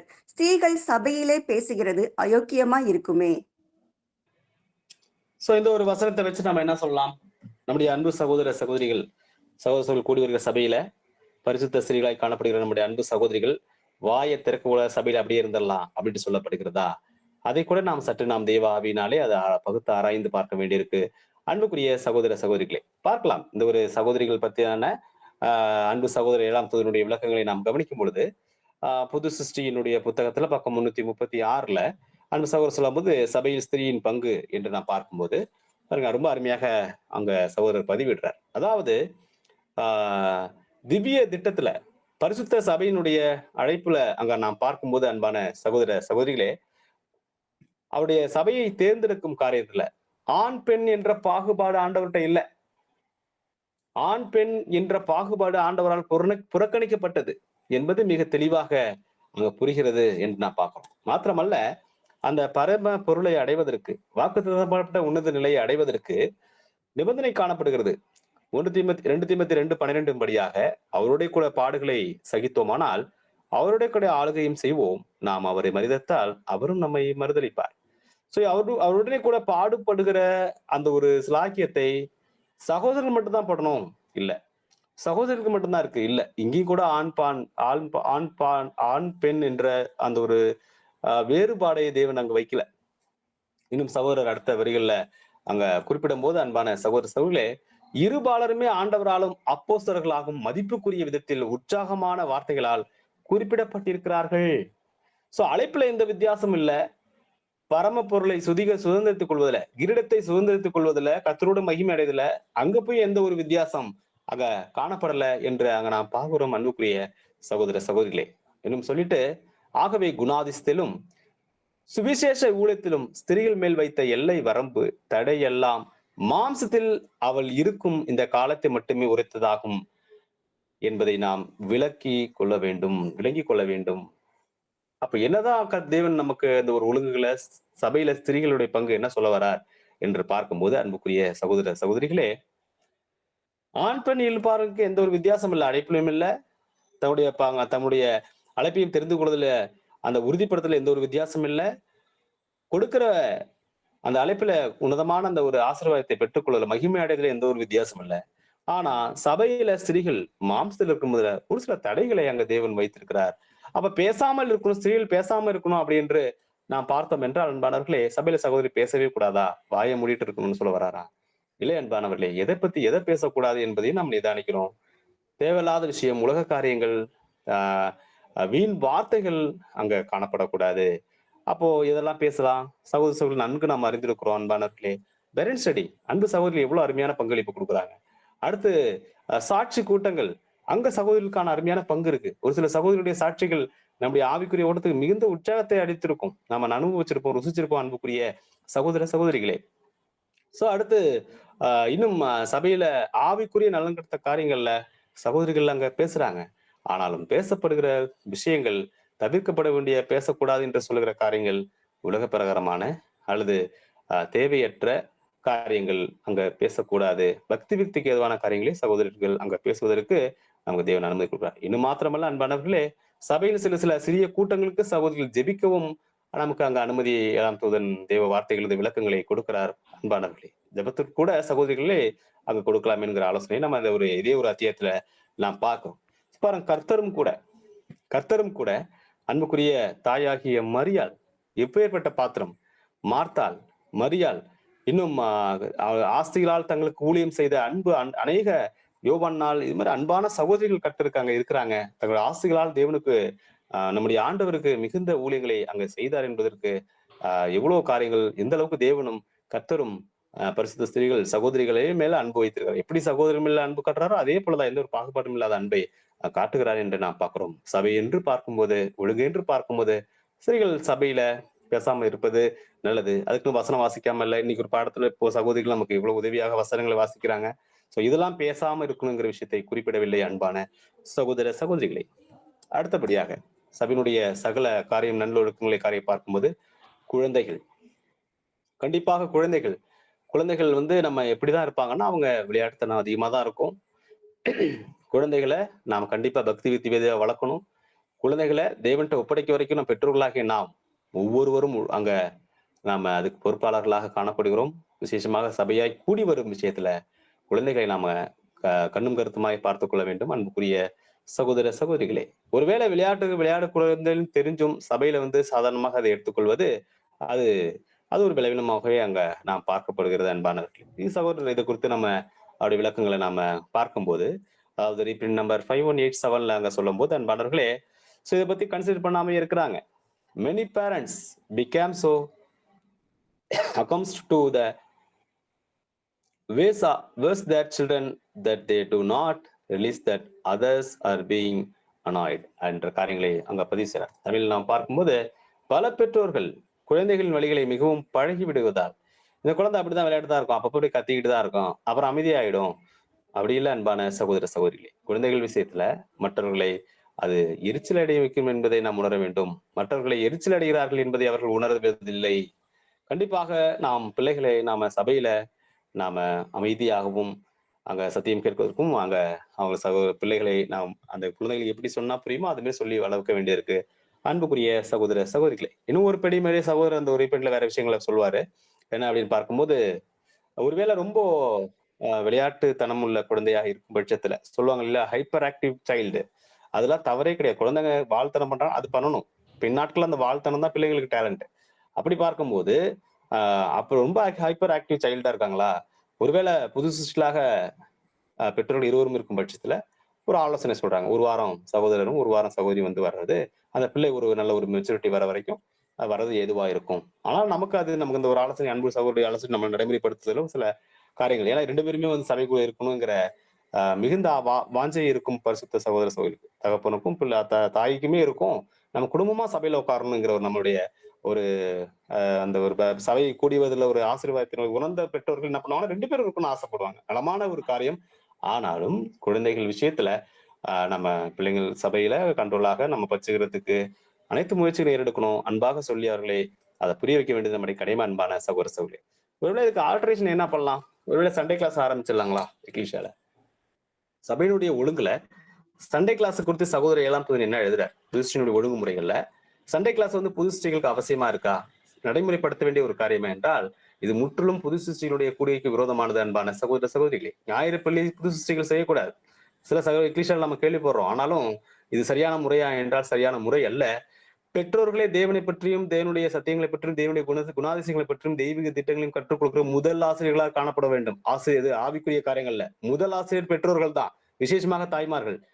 பெற்றோர்கள் தான் முதலாவது ஆவிக்குரிய காரியங்களை கற்றுக்கொள்கிற விஷயம் காணப்பட வேண்டும் என்று சகோதரர் வர்ணிக்கிறார். அன்பான சகோதர சகோதரிகளே, அதற்கு மாறாக யாரோ ஒருத்தவங்க கிளாஸ் எடுத்துட்டாங்கன்னா, யாரோ ஒருத்தவங்க சண்டே கிளாஸ் நடத்துறாங்க, நம்ம பிள்ளை அங்க போய் கத்துட்டு வந்துட்டாங்கன்னா, 10 கட்டளையில ஒரு கற்பனையை பிள்ளைகள் மீறுறாங்க என்பதை சகோதரர் அங்க குறிப்பிடுறார். அன்புக்குரியவர்களே, இதை பத்தி விவரமா நீங்க 6வது வேல்யூம்ல படிக்கிறது ரொம்ப பிரயோஜனமா இருக்கும். பெற்றோர்களா இருக்கும் பட்சத்துல கண்டிப்பாக அன்பு சகோதர சகோதரிகள், நீங்க தனிப்பட்ட விதத்துல அந்த ஒரு பேராக்களை நீங்க படிப்பது மிகுந்த ஒரு ஆரோக்கியத்தை கொடுக்கும். எக்லீசியாஸ்ல சண்டே கிளாஸ் சரியான ஒரு முறையா என்றான், இது சரியில்லாத ஒரு முறை. பெயர் சபைகள்ல போப் அந்த ஒரு ஒரு ஒரு அமைப்பாக மாறுவதற்கு இது மிகப்பெரிய ஒரு தடை, ஒரு காரணமாகிறது என்பதை சகோதரர் சொல்றாங்க. மாத்திரமல்ல, பிள்ளைகள் தாயும் தகப்பனையும் கணம் பண்ணுவாயாக என்கிற கற்பனை மீறுவர்களாக காணப்படுவாங்க என்பதையும் சகோதரர் வலியுறுத்துறாரு. அன்புக்குரிய சகோதர சகோதரிகளே, சோ ஞாயிறு பள்ளி நல்ல ஆலோசனை அல்ல, தவிர்க்க வேண்டிய ஒரு விஷயம். புது சிருஷ்டியினுடைய கூடுகையில அன்பான சகோதர சகோதரிகளே, சோ அப்ப பாடத்தின் தலைப்பின் பிரகாரமாக புது சிருஷ்டியில் முறையும் ஒழுங்கும் என்று நான் பார்க்கும்போது நாம் முக்கியமான காரியத்துக்கு வரலாம். சபையில ஊழியர்களை தேர்ந்தெடுத்தல் விஷயங்களை நாம் பார்க்கும்போது, சபையினுடைய மூப்பர்களை தேர்ந்தெடுத்தல் விஷயங்கள்ல அன்பானவர்களே, கைகளை உயர்த்துவதன் மூலமாக மாத்திரமே அது இருப்பது தேவனுடைய வார்த்தைக்கு அது சரியாக இருக்கும். அல்லது மற்ற இன்னும் முறைகள் நம்ம கேள்விப்படுறோம் இல்லையா, அந்த ஒரு முறைகள்லாம் ஒரு தவறான முறை.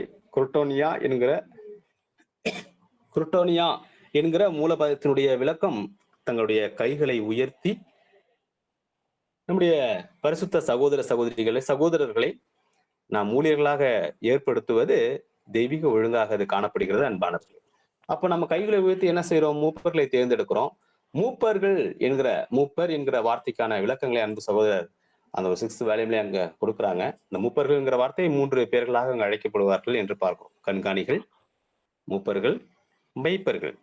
இப்படியாக இந்த ஒரு 3 வார்த்தைகளை அங்க நம்ம கொடுக்கப்படுகிறதை நாம் பார்க்கிறோம். பிரியமான சகோதர சகோதரிகளே, கண்காணிகள், மூப்பர்கள், மெய்ப்பர்கள், இவங்க அனைத்துமே மூப்பர்கள் என்கிற வார்த்தை எதுக்கு பொருந்தும் என்று பார்க்கும்போது அன்பானவர்களே, பாருங்க, ஆவிக்குரிய ஊழியங்களை ஏறெடுக்கிற சகோதரர்களை நாம் தேர்ந்தெடுத்தலே அந்த மூப்பர்கள் என்கிறதை அங்க நாம் பார்க்கிறோம். அன்புக்குரிய சகோதர சகோதரிகளே, வாசிக்கலாம். 1 தீமோத்தேயு 3ஆம் அதிகாரம் 1ஆம் வசனம். 1 தீமோத்தேயு 3ஆம் அதிகாரம் 1ஆம் வசனம். கண்காணிப்பை விரும்புகிறவன் நல்ல வேலையை விரும்புகிறான், இது உண்மையான வார்த்தை. கண்காணிப்பை விரும்புகிறவன் நல்ல வேலையை விரும்புகிறான், இது உண்மையான வார்த்தை. கண்காணி என்கிற வார்த்தையினுடைய ஆங்கில பதம் பிஷப். நம்முடைய நாம் தெரிந்து கொள்ளுகிறதான பரிசுத்த சகோதரர்கள், ஊழியர்கள் இருக்காங்க இல்லைங்களா, கண்காணிகள், மூப்பர்கள், மெய்ப்பர்கள். இந்த கண்காணிகளை நம்ம பிஷப் என்று அழைக்கிற வழக்கம் நமக்கு இருக்குங்களா? நம்ம அழைக்கிறோமா? அழைக்கிறது இல்லை இல்லைங்களா? பிஷப்னு நம்ம அழைக்கிறது இல்லை. ஏன் அப்படி அழைக்கிறது இல்லை? ஆனா ஆங்கிலத்துல அப்படிதான் வார்த்தை போடப்பட்டிருக்கு. எப்படி நாம இதை புரிஞ்சுக்கலாம்? பிஷப்னு நான் கூப்பிடக்கூடாதா? ஏன் கூப்பிடக்கூடாது? ஒரு அன்பு சகோதரர்கள் மத்தியில ஒரு பாடத்தை பேசும்போது ஏன் பிஷப்னு கூப்பிடக்கூடாது அப்படின்னு கேட்டதப்ப அனைத்து அன்பு சகோதரிகளும் அமைதியா இருந்தாங்க. சரி, நான் வேணா உங்களுக்கு குழு தரேன் அப்படின்னு சொல்லிட்டு, ஆர்சியில பிஷப்னு கூப்பிடுறாங்க, அதனால நம்ம கூப்பிடுறது இல்லை அப்படிதானா அப்படின்னு சொல்லிட்டு கேட்கும்போது, அதுக்கு எல்லாரும் ஆமாம் பிரதர் அப்படிங்கிற வார்த்தை கூட கொடுத்தாங்க. அன்பான சகோதர சகோதரிகளே, அப்போ கண்காணி என்கிற வார்த்தை பிஷப். போப் மார்க்கத்துல இந்த வார்த்தை பயன்படுத்துது இல்லையா? அப்படி இல்லை அன்பான சகோதர சகோதரி. இந்த பிஷப் என்கிற வார்த்தையினுடைய மொழிபெயர்ப்பு ஒரு தவறானது. அன்பு சகோதரி, நீங்க படிச்சிருப்பீங்க, புதுசின் ஒடுங்குமுறைகள் அந்த ஒரு பாடம் அருமையான விளக்கத்தை அன்பு சகோதரர் கொடுக்கிறார். பிஷப் என்கிற வார்த்தை வரக்கூடாது, மாறாக ஓவர்சீர்ஸ் அப்படிங்கிற வார்த்தை அங்க வர வேண்டும். அன்பான சகோதர சகோதரிகளே, ஓவர்சீர்ஸ்னா மேற்பார்வையிடுகிறவர், சபையை மேற்பார்வையிடுகிறவர், ஆவிக்குரிய காரியங்கள்ல அன்புக்குரிய சகோதர சகோதரிகளே. ஆகவே பிஷப் என்கிற வார்த்தை சரியான வார்த்தை அல்ல. பரிசுத்த சகோதர சகோதரி எங்குமே அதை பயன்படுத்த மாட்டோம் அன்பான சகோதர சகோதரிகளே. அப்போ கண்காணி, ஓவர்சீஸ், மேற்பார்வை இடுகிறவராக காணப்படுகிறார். அப்போ இப்பேற்பட்ட சகோதரிகளை தெரிந்து கொள்கிற நாம் சகோதரர்களை நன்கு கவனித்து அந்த நல்ல ஒரு உண்மையும் உத்தமமான செய்கிற அந்த ஊழியத்தை அவர்கிட்ட நாம் ஒப்புக் கொடுக்க வேண்டியது சபையினுடைய ஒவ்வொரு சகோதர சகோதரின் அங்கங்களுடைய அது கடமையாக, ஜெபத்தோடும், அன்பு அப்போஸ்தலர் நடவடிக்கை குறிப்பிடும் போது ஜெபத்தோடும் உபவாசத்தோடும் தங்களுடைய ஊழியர்களை தெரிந்தெடுத்து கர்த்தரிடத்தை ஒப்படைக்கிற மாபெரும் ஊழியத்தை நாம் இந்த காலங்களில் பெறுகிறோம். அன்பான சகோதர சகோதரிகளே, வாசிக்கலாம். 1 தீமோத்தேயு 5:17. 1 தீமோத்தேயு 5:17 நன்றாய் விசாரணை செய்கிற மூப்பர்களை, விசேஷமாக திருவசனத்திலும் உபதேசத்திலும் பிரயாசப்படுகிறவர்களை ரெட்டிப்பான கனத்திற்கு பாத்திரராக எண்ண வேண்டும். சோ ரெட்டிப்பான பாத்திரமாக எண்ணுகிற அளவுக்கு பரிசுத்த சகோதரர்கள் நடவடிக்கை எப்படியா இருக்குன்னா, நன்றாய் விசாரணை செய்கிற மூப்பர்கள். நன்றாய் விசாரணைனா, ஏன் இன்னைக்கு லேட்டா வந்தீங்க, ஏன் போன வாரம் வரல, இந்த வாரம் ஏன் வரல, ஆன்லைன் கிளாஸ்க்கு ஏன் வரல, அப்படி கேட்கிறதா? அது கூட கேட்கிற விஷயம்தான். என் சபைக்கு வரல, ஆவிக்குரிய காரியங்களை ஏன் கலந்து கொள்ளல, அது அன்பாக தாழ்மையாக சகோதரர்கள் கேட்பாங்க. ஆனா விசாரணை என்பது ஒரு கைதியை போலங்கிற விசாரணை அல்ல. ஆவிக்குரிய விதத்துல வளருவது, மந்தையை பார்க்கிறது, மேற்பார்வையிடுகிறதை அது குறிக்கிறது என்று நாம் அறிவோம் அன்பானவர்களே. அடுத்தபடியாக சத்திய வசனத்திலும் உபதேசத்திலும், உபதேசம் என்கிற காரியத்தை நாம் நன்கு கவனிக்க வேண்டிய அன்புக்குரிய சகோதர சகோதரி. உபதேசத்துல உபதேச ரீதியான சகல சத்தியங்களிலும் நன்கு ஸ்திரப்பட்ட பரிசுத்த சகோதரர்களாக அங்க இன்னும் அநேக அங்க தகுதி நிலைகளை பின்வருமாறு சகோதரர் அங்க குறிப்பிடுறாங்க. வாசிக்கலாம். 1 தீமோத்தேயு 3:1 முதல் சில வசனங்கள். 1 தீமோத்தேயு 3:1 முதல். கண்காணிப்பை விரும்புகிறவன் நல்ல வேலையை விரும்புகிறான், இது உண்மையான வார்த்தை. ஆகையால் கண்காணியானவன் குற்றம் சாற்றப்படாதவனும், ஒரே மனைவியை உடைய புருஷனும், ஜாக்கிரதை உள்ளவனும், தெளிந்த புத்தி உள்ளவனும், யோகியதை உள்ளவனும், அந்நியரை உபசரிக்கிறவனும், போதக சமர்த்தனுமாய் இருக்க வேண்டும். அவன் மதுபான பிரியனும், அடிக்கிறவனும், இழிவான ஆதாயத்தை இச்சிக்கிறவனுமாய் இராமல், பொறுமையுள்ளவனும், சண்டை பண்ணாதவனும், பண ஆசை இல்லாதவனுமாய் இருந்து, தன் சொந்த குடும்பத்தை நன்றாய் நடத்துகிறவனும், தன் பிள்ளைகளை சகல நல்லொழுக்கம் உள்ளவர்களாக கீழ்ப்படிய பண்ணுகிறவனுமாய் இருக்க வேண்டும்.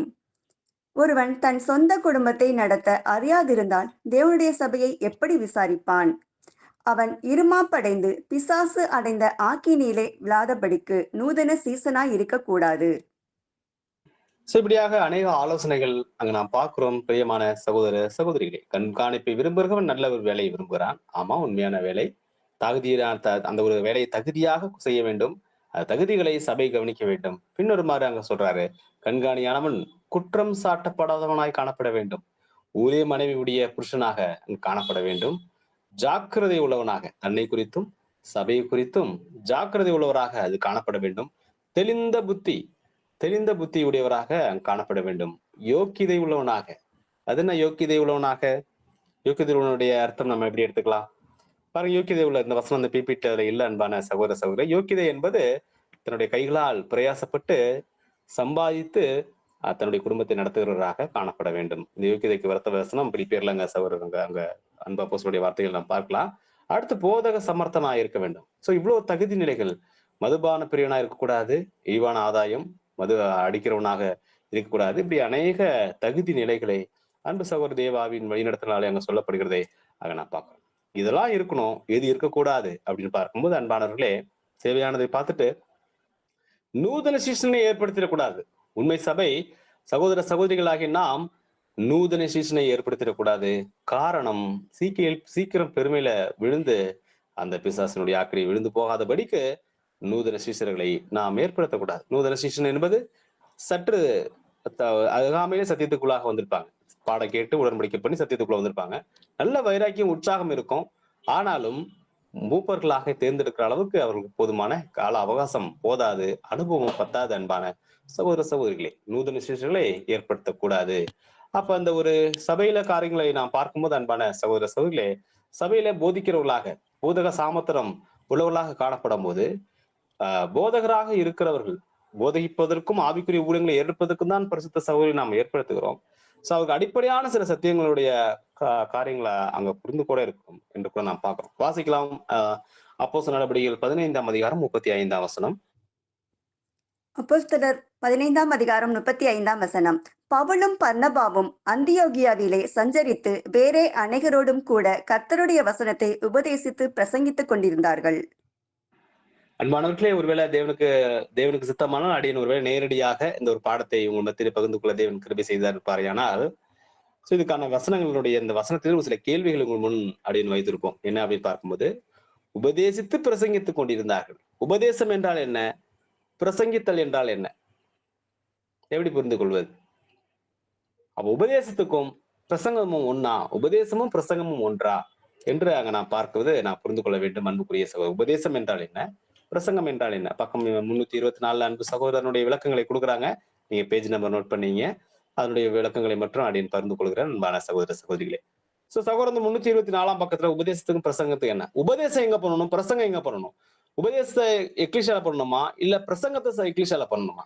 எது சரியான உரிமை? உபதேசத்துக்கும் பிரசங்கத்துக்கும் என்ன வித்தியாசம்? என்ன வித்தியாசம்? எது எக்லிஷியால செய்யணும் ஒரு போதகர் என்று நான் பார்க்கும்போது அன்பானவர்களே, உபதேசம் என்பது இது நான் ஒருவர் பேச மற்றவர்கள் கேட்கிற மாதிரி இருக்கும். பிரசங்கம் என்பது நம்ம எக்லிஷியா பாடம் எடுக்கும்போது சில கேள்வி கேட்க அவங்க சகோதரர்கள் நாம என்ன பண்ணுவோம்? பதில் கொடுப்போம். ஒரு உரையாடல் மாதிரி சப்ஜெக்ட் போவோம் சத்தியங்கள்.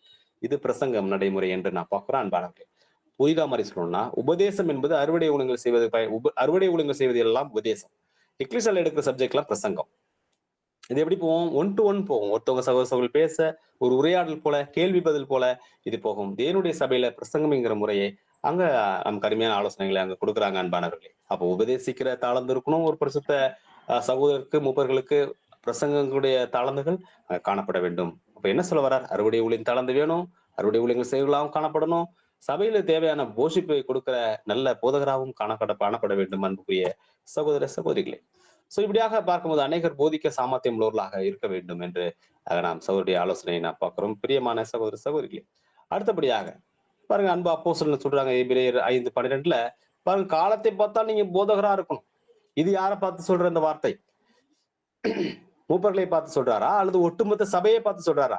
எபிரேய சபையை ஒட்டுமொத்த எபிரேயர்களும் பார்த்து அங்க கேட்கிற விஷயம் அன்புக்குரிய சகோதர சகோதரி. இது எதை குறித்து பேசுறாரு பார்க்கும்போது, காலத்தை பார்த்தா நீங்க போதகரா இருக்கணும். இன்னும் நீங்க மூல உபதேசங்களே நீங்க பாலாகாரங்களே குடிச்சிட்டு இருக்கீங்க. அப்ப இந்த வசனம் எதை குறித்து பேசுகிறது என்று பார்க்கும்போது, ஒட்டுமொத்த எக்லிஷாவுமே தேவனுடைய நன்மனசாட்சி சேர்ந்த எல்லா புது சிருஷ்டிகளுமே தேவனுடைய அடிப்படை சத்தியங்களை நாம் மற்றவர்கள் பேசுற அளவுக்கு நாம் வளர்ந்திருக்கணும், தெரிந்திருக்கணும், புரிந்து வைத்திருக்கணும் அன்புக்குரிய சகோதர சகோதரிகளே. ஆனா அதே ஆப்போசன் ஆகிய யாக்கோபு அங்க சொல்லும் போது எச்சரிப்பு கொடுக்கிறார். என் சகோதரரே, யாக்கோபு 3:1, என் சகோதரரை அதிக ஆக்கினை அடைவோம் என்று அறிந்து உங்களில் அநேகர் போதகர் ஆகாதிருப்பீர்களாக. ஒருத்தர் சொல்றாரு காலத்தை பார்த்தா நீங்க போதகரா இருக்கணும். இன்னொருத்தர் சொல்றாரு, யாக்கோபு சொல்றாரு பாருங்க, நீங்க போதகர் ஆகாதீங்கிறாரு. என்ன சொல்ல வர்றாரு அன்பானவர்களே? இங்க சொல்லப்படுறது ஒட்டுமொத்த சபையும் சத்தியம் அறியாத அல்லது சத்தியத்தினுடைய வாஞ்சை உள்ளவர்களுக்கு, கேட்கும் காது உள்ளவர்களுக்கு சத்தியத்தை எடுத்து சொல்லுகிற அளவுக்கு நாம் போதக சமர்த்தியம் ஒவ்வொரு புது சிருஷ்டிகளும் இருக்க வேண்டும். ஆண் என்றும் இல்லை, பெண் என்றும் இல்லை. அறுவடை ஊழியங்கள் அன்பானவர்களே, அது கடமை ஊழியம் செய்தே ஆக வேண்டும். நாம் ஒருவரும் இல்ல பிரதர் நான் இங்கிலீஷ்ல பேசுவேன், அறுவடை ஊழலாம் பேச வராதுன்னா முறையான சரியான படிநிலை வளர்ச்சி அல்ல அன்பான சகோதர சகோதரிகளே. அடிப்படை உபதேசங்களை பேச தகுதி உள்ளவர்களாக முதலாவது நம் தகுதி வளர்த்துக் கொள்ளணும். அடுத்துதான் சபைக்கு போதகம் பண்றதுக்கான ஊழியத்துக்குள்ள வரணும். ஸ்திரீகளா இருந்தாலும் அல்லது புருஷர்களாக இருந்தாலும் ஆவிக்குரிய ஊழியங்கள்ல இங்கிலீஷ்ல தான் பாகுபாடு வச்சிருக்காங்க. அறுவடை ஊழியத்துல எந்த நமக்கு இல்ல. தேவன் அருமையான காரியங்களை செய்திருக்கிறார் நமக்குரிய சகோதர சகோதரிகளே. அப்போ நீங்க போதகர் ஆகாதீங்க அப்படின்னு சொல்ற விஷயம் எதை குறிக்குதுன்னு பார்க்கும்போது அன்பான சகோதர சகோதரிகளே, வாசிக்கலாம் பாருங்க சிஸ்டர், இது வாசிக்கலாம். இது எதை குறிக்கிறது? இது எதை குறிக்கிறது? அப்போஸ்தலர் அதிக ஆக்கினையை அடைவோம் என்று அறிந்து என்று கூறுகிறார். கிறிஸ்துவின் சரீரமான சபையில் மேன்மைக்கு ஏதுவான ஒவ்வொரு படியெடுத்து வைத்து முன்வரும் போது சோதனைகளும் பொறுப்புகளும் அதிகரிக்கின்றன.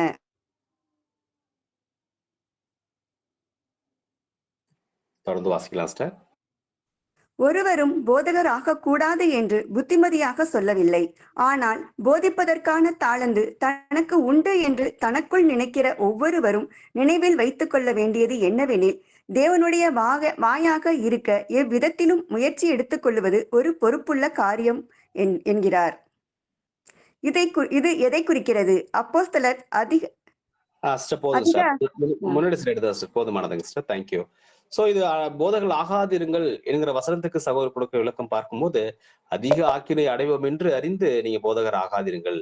கர்த்தருடைய சரீரமாகிய இந்த சபையில, நாம் கூடி வர சபையில நம்ம போதக ஊழியங்கள் பெற்றுக்கொள்கிற அன்பு சகோதரர்களுக்கு மறந்துடக்கூடாது, நீங்க அதிக பொறுப்புகளை பெற்றிருக்கிறீங்கிறார். அடுத்து இந்த பொறுப்புக்கேற்ற சோதனைகள் உங்கள் மத்தியில இருக்கு. ஏன்? ஒரு சத்தியத்தை பரிசுத்த சகோதர மத்தியில் பகிர்வதற்கு முன்பதாக அதனுடைய ஆழங்களையும் அதனுடைய அருமையான புரிந்து கொள்ளும் தேவன் அவருடைய ஆவினாலே முதலாவது அந்த போதகர்களுக்கே அதை வெளிப்படுத்துறார். அன்பானவர்களே, we have so many responsibility. நமக்கு அதிக பொறுப்புகள் இருக்கு. சோதனைகளும் வரத்துக்கு வாய்ப்பு இருக்கு அப்படின்னு சொல்லிட்டு தான் சொல்றாரு. ஒருவரும் போகிற ஆகக்கூடாதுங்கிற அவர் சொல்ல வரல. ஆனா போதிப்பதற்கு தாழ்ந்து இருக்கு நமக்கு. ஆனா சரியா போதிக்கணும். யாரையும் ஒரு இடருக்கு எதுவான சத்தியங்களை பேசுற அளவுக்கு வார்த்தைகள்ல கூட மிக நேர்த்தியா காணப்படணும் என்று நான் பார்க்கிறேன் அன்பானவர்களே. உங்க மத்தியிலே நீ சத்தியம் பேசினாலும் நம்ம பேச்சு திறமை உள்ள சகோதரர்கள் கிடையாது. உடன் சகோதரர்கள் மற்றும் தேவனுடைய தயவுள்ள வழிநடத்தினாலே தேவன் நமக்கு இந்த ஒரு பாடத்தை பகிர தேவன் நமக்கு கிருபை செய்றார் அன்பானவர்களே. அப்படி ஆவினாலே நம்ம காரியங்களை செய்யறோம். அப்படி பலத்தினாலே நம்ம உங்களால செய்ய முடியாது. ஏன்னா சர்வ வல்லவருடைய வார்த்தை எடுத்து நான் பேசுறோம் அப்படின்னா அதற்கே உரிய ஜாக்கிரதை மற்றும் அதுக்கே உரிய தகுதியான நிலையிலும் தேவனுடைய வார்த்தைகளை அங்க பேசணும் அன்புக்குரிய சகோதர சகோதரிகளே. சோ அந்த பொறுப்பு என்னவென்று சகோதரர் பார்க்கும்போது தேவனுடைய திவ்ய குணாதிசத்தையும் திட்டத்தையும் தவறாக புரிந்து கொள்ள விதத்தில் எந்த ஒரு வார்த்தையும் உச்சரிக்கப்படாமல் இருக்கும்படியாக பார்த்து கொள்ள வேண்டும்.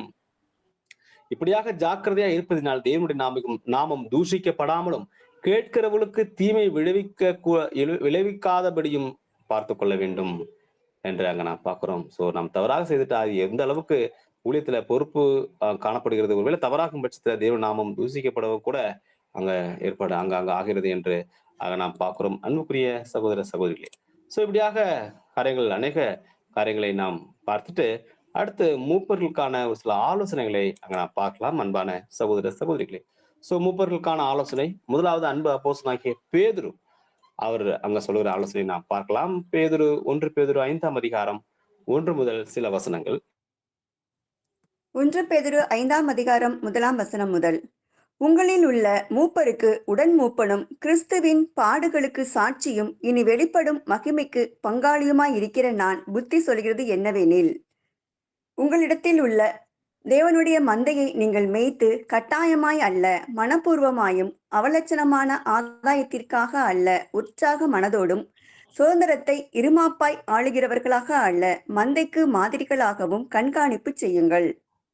அப்படி செய்தால் பிரதான மேய்ப்பர் வெளிப்படும் போது மகிமையுள்ள வாடாத கிரீடத்தை பெறுவீர்கள்.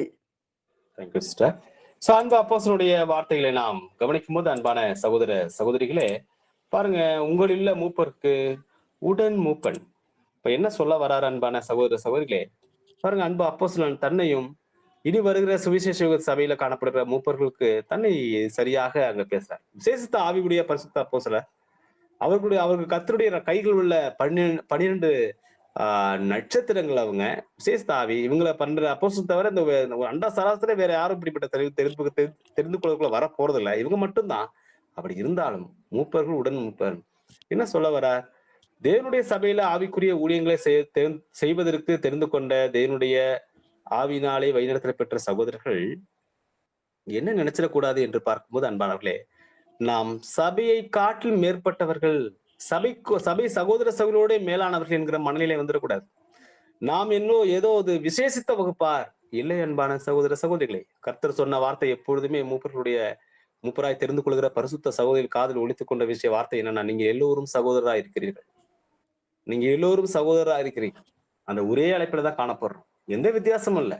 ஒரு சில தாளந்துகள் ஆவினுடைய வளர்ச்சியினுடைய காரியங்கள் நமக்கு ஊழியங்களை செய்யும்படி பரிசுத்த சகோதர சகோதரிகளாம் தேர்ந்தெடுக்கப்படுகிறோமே தவிர விசேஷித்த வகுப்பார் இல்லை.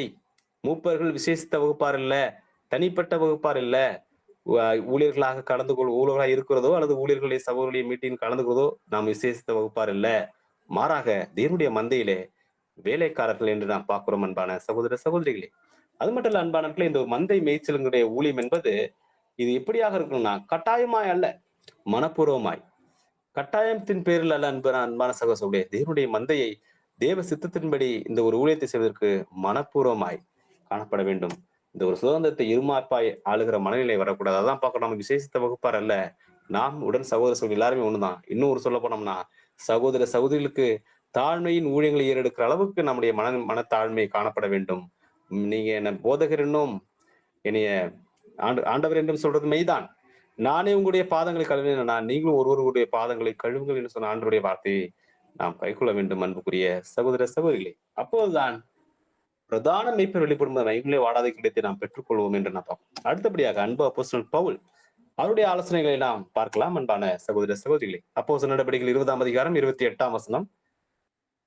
அப்போஸ்தலர் 20 அதிகாரம் 28 ஆகையால் உங்களை குறித்தும் தேவன் தம்முடைய சுய இரத்தத்தினாலே சம்பாதித்து கொண்ட தமது சபையை மேய்ப்பதற்கு பரிசுத்த ஆவி உங்களை கண்காணிகளாக வைத்த மந்தை முழுவதையும் குறித்தும் எச்சரிக்கையாயிருங்கள். சோ இங்க அன்பு அப்போஸ்தலன் சொல்ற அருமையான ஆலோசனை சபையை குறித்து. ஆகையால் உங்களை குறித்தும் தேவன் தம்முடைய சுயரத்தினால சம்பாதித்துக் கொண்ட சபையை மேய்ப்பதற்கு பரிசுத்த ஆவி உங்களை கண்காணிக்க வைத்த மந்தையை குறித்து அங்க எச்சரிக்கையாயிருங்க என்பதை நாம் பார்க்கிறோம் அன்பான சகோதர சகோதரிகளே. இன்னும் அப்போஸ்தலனுடைய வார்த்தைகள் அடுத்து 28, 29 நாம் வாசிக்கும் போது உங்களை குறித்தும் எங்களை குறித்தும் சொல்லும்போது எதை குறித்து சொல்ல வர்றார்? முதலாவது அவங்க எச்சரிக்கையா இருக்க வேண்டியது உங்களை குறித்தும். சபையை கண்காணித்து சபையை நாம ஒரு விஷயங்களை நேர்படுவதற்கு முன்பதாக முதலாவது தன்னுடைய சொந்த இருதயத்தையே, முதலாவது தன்னுடைய சொந்த நடவடிக்கைகளையே நாம் சகோதரர்கள், ஊழியர்கள் நாம் நிதானிக்க வேண்டும். பின்பு தேவனுடைய மந்தையை நாம் தகுதியோடு விசாரிப்பதற்கு நாம் முன்வர வேண்டும். அன்பான சகோதர சகோதரிகளே, உங்களை குறித்தும் என்ற காரியங்களை குறித்து நான் பார்க்கும்போது பின் வருமாற வசனங்கள் சொல்லும் போது, நான் போன பின்பு மந்தையை தப்ப விடாத கொடிதான ஓநாய்கள் உங்களுக்குள்ளே வரும் என்று அறிந்திருக்கிறேன். கொடிதான ஓநாய்கள், இரக்கமற்ற ஓநாய்கள் என்று இந்த அந்த ஒரு புதுஸ்டின் ஒழுங்குமுறைகள் புத்தகத்துல சகோதரருக்கு விளக்கங்களை எழுதுகிறார்கள். அன்பான சகோதர சகோதரிகளே, என்ன ஒரு ஆச்சரியம்! ஓநாய்கள் என்று அங்க பார்க்கும்போது இது அடையாளம் கண்டு கொள்ள முடியாத அளவுக்கு ஓநாய்கள். பரிசுத்த சகோதரிகள், தெரிந்து கொள்ளப்பட்ட சகோதரிகள் வஞ்சிக்கப்படுவதற்கான, சோதனைக்குட்படுவதற்கான அநேக சூழ்நிலைகள், பெருமைக்குள்ள போவதற்கான அநேக சூழ்நிலைகள் காணப்படுகிறது. முதலாவது அவள் சோதனைக்குள்ளே வருகிறார்கள் என்று சகோதரனுடைய எழுத்துக்களை நான் பார்த்தோம். அப்ப இந்த ஓநாய்களை குறித்து நான் வாசிக்கும் போது கர்த்தர் சொல்றார். என்ன அந்த ஓநாய்கள் என்று பார்க்கும்போது மத்தேயு 7:15 வாசிக்கலாம் சிஸ்டர். மத்தேயு 7 அதிகாரம் 15 கள்ள தீர்க்கதரிசிகளுக்கு எச்சரிக்கையாயிருங்கள். அவர்கள் ஆட்டுத்தோலை போர்த்து கொண்டு உங்களிடத்தில் வருவார்கள், உள்ளத்திலோ அவர்கள் பட்சிக்கிற ஓநாய்கள். சோ ஓநாய்கள் என்று பார்க்கும்போது அன்பர்களே, கள்ள தீர்க்கதரிசிகள். ஒருவேளை இதை வெளிப்படுத்தல் விஷயத்துல அடையாள பாஷைகள் சொல்ல போனோம்னா நிக்கோலாய் மதஸ்தர் அப்படின்ற மாறுபாடானவைகளை போதிக்கிறவர்கள். மாறுபாடான போதிப்பது வாய்ப்பு இருக்கா? ஆமா, வாய்ப்பு இருக்கு. எச்சரிப்பு, உங்களை குறித்து எச்சரிக்கையா இருங்க, பின்பு சபையை குறித்து நீங்க எச்சரிக்கையாங்கிற ஆலோசனைகளை நான் பார்க்கும்போது அன்பானவர்களே, நாம் அதிக எதிராருடைய கண்காணிப்புல வருவதற்கு மூப்பர்களுக்கு வாய்ப்பு இருக்கு. சோ தங்களை குறித்து எச்சரிக்கையா இருக்க வேண்டும். ஒருவேளை அன்பு அப்போஸ்தலர்கள் மேல் வீட்டு அறையில் கர்த்தர்ட்ட கேட்டாங்க இல்லையா ஒரு கேள்வி, ஆண்டவரே நானோ என்று கேள்வியை போல அந்த கேள்வி நாம் ஒவ்வொருவரும் கர்த்தரை பார்த்து கேட்க வேண்டியிருக்கு. இன்னும் விசேஷமாக சகோதரர் அந்த ரீப்ரிண்ட்ல எழுதும் போது இப்படியாக ஊழியர்கள் கர்த்தரிடத்தில் கேட்கிற ஒரு மனநிலை உடையவர்களாக காணப்பட வேண்டும். ஆண்டவரே நானோ, நீங்க சொல்ற அந்த ஒரு ஓநாய்கள் பட்சிக்கிற அந்த ஒரு குடிதான ஓநாய்கள் போல நான் இருக்கிறேனா, அல்லது உங்களுடைய மந்தையை உங்களுக்கு பிரியமாக மேய்க்கிற அந்த ஒரு தயவுல உங்களுடைய சித்தத்தின்படி செய்கிறேனா என்கிற ஒரு மனநிலை நமக்கு காணப்பட வேண்டும். அன்பான சகோதர சகோதரிகளே, சரி, இப்போ ஓநாயை எப்படி அடையாளம் கண்டுபிடிக்கிறது? அடியன் ஓநாயா இருக்கிறேனா? ஊழியர்கள் தெரிந்து கொள்ளப்பட்ட சகோதரர்கள் ஓநாயாக இருக்கிறாங்களா? அல்லது கர்த்தருடைய சத்தத்துக்கு செவி சாய்க்கிற நல்ல ஆடாக, மந்தியை மேய்க்கிற நல்ல ஆடாக நாம் காணப்படுகிறோமா? ஆடுகளாக காணப்படுகிறோமா? எப்படி கண்டுபிடிக்கிறது என்று பார்க்கும்போது கர்த்தர் சொன்ன ஆலோசனைப்படி ஆடுகள் அவங்க அடையாளம் கண்டு கொள்ள முடியாத அளவுக்கு அந்த ஆடுகள் எப்படி இருக்குன்னா வெளிவேசமான ஆட்டு தோள்களை போர்த்திருக்கிறதை நாம் பார்க்கிறோம். அன்புக்குரிய சகோதர சகோதரிகளை, அவர்கள் ஆட்டுத்தோலை போர்த்தி கொண்டு சோ நம்ம கண்காணிகள் இப்படிப்பட்ட அபாய நிலை வருவதற்கு வாய்ப்புகள் இருக்கு. வராம இருப்பதற்கு தேவ ஆவியினுடைய வழிநடத்தலை நாம் பெற வேண்டும், தேவ ஆலோசனையை பெற வேண்டும், தேவனிடத்துல பெலனை பெற வேண்டும். அன்புக்குரிய சகோதரர்களே சகோதரிகளே, சோ அப்படியாக பார்க்கும்போது ஆடுதான் அல்லது ஓநாய் எப்படி கண்டுபிடிக்கலாம் பார்க்கும்போது அன்பு சகோதரர் அந்த ஒரு புதிய ஒழுங்குமுறைகள்ல உங்களை குறித்தும் சபை குறித்தும் என்ற தலைப்பின் கீழாக அன்பு சகோதரர் அங்க பேசி வருகிற பாடத்துல இறுதி பாகங்கள் அங்க சகோதரர் சொல்லும் போது பாருங்க, ஓநாயினுடைய நடவடிக்கை கவனிக்க முடியும், ஆடுடைய நடவடிக்கை வச்சு கண்டுபிடிக்க முடியும். இன்னும் கர்த்தருடைய வார்த்தையின்படியாக சொல்லும் போது அவர்களை கனிகள் மூலமாக அதை அறிந்து கொள்ள முடியும். அன்பானவர்களே, சரி, ஒருவேளை நேரடியாக அந்த ஒரு கர்த்தர் நமக்கு இந்த மந்தையை குறித்து பேசுறாங்க. கொடிதான ஓநாய்கள், நல்ல தீர்க்கதரிசிகள், ஆடுகள், நல்ல மெய்ப்பன் இப்படி சொல்லும் போது ஒரு ஆட்டு மந்தையை நேரடியாக லிட்டரா நம்ம அடையாளத்துக்கு எடுத்துக்கலாம். ஒரு நல்ல மெய்ப்பன் தன்னுடைய ஆடை கூப்பிடும் போது ஆடு எப்படி பதில் கொடுக்கும் நமக்கு தெரியல. மே அப்படிங்கிற வார்த்தையே அது அதனுடைய சத்தங்களாக அது ரிப்ளை எப்படி இருக்கும். நல்ல மெய்ப்பன் ஒருவேளை தன்னுடைய வழக்கத்திற்கு இந்த ஆடுகளை அழைக்கும் போது ஒரு வார்த்தையை சொல்லும் போது அது கொடுக்குற சத்தம், ஆடோட சத்தம் நமக்கு எப்படி தெரியும். ஆனா அதே ஓநாயுடைய சத்தம் எப்படி இருக்கும்? ஆடுங்க கண்டுபிடிச்சோம், ஆகா இதுதான் ஓநாய். சோ அது அமைதியா இருக்கும். அப்புறம் வருகிற ஓநாயுடைய சத்தம் எப்படி இருக்குன்னா, அந்த ஊளையிடுதல் அன்புக்குரிய சகோதர சகோதரி. சோ அது கூட அடையாள பஸ்க்கு விளக்கம் சொல்றார். ஆடுகளுடைய சத்தம் மேய்ப்பருக்கு கீழ்ப்படிதல்.